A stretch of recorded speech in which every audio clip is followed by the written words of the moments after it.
Thank you, Chairwoman Eshoo.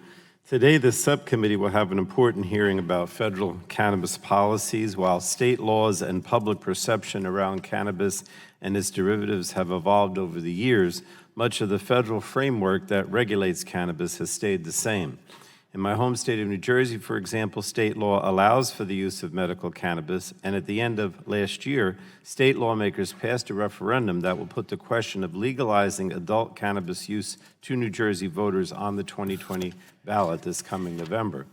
New Jersey is not alone in its state-level changes. In fact, the National Conference of State Legislatures reports that 33 states, as well as Puerto Rico, Guam, the U.S. Virgin Islands, and the District of Columbia, approved medical cannabis programs, while 11 states, D.C., Guam, the Northern Mariana Islands, approved adult use cannabis.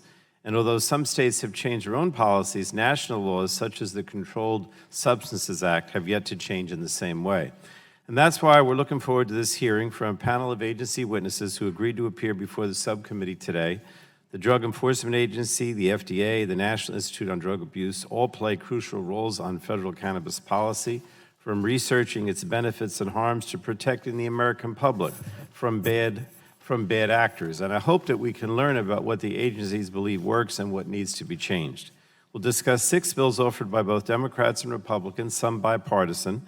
These bills propose various policy changes such as rescheduling or descheduling marijuana, providing a safe harbor for patients and veterans who use medical marijuana, and streamlining cannabis research processes. Given the evolving landscape in the states, these bills are worthy of further discussion.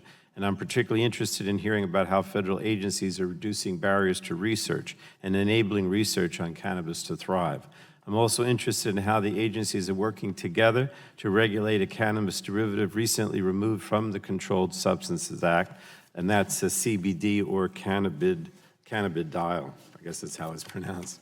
Before I conclude, I did want to recognize, as Ms. Eshoo did, the representatives, first Representative Blumenauer and Representative Barbara Lee. I know that they've talked to many of us on a regular basis, and we're pleased to see that you're here in the audience today. And they are the co-chairs of the Bipartisan Cannabis Caucus with Representatives Young and Joyce. Together, they foster a continued dialogue on cannabis issues, and both helped author bills before us today. And I thank them for joining us and commend them for their ongoing leadership in this area.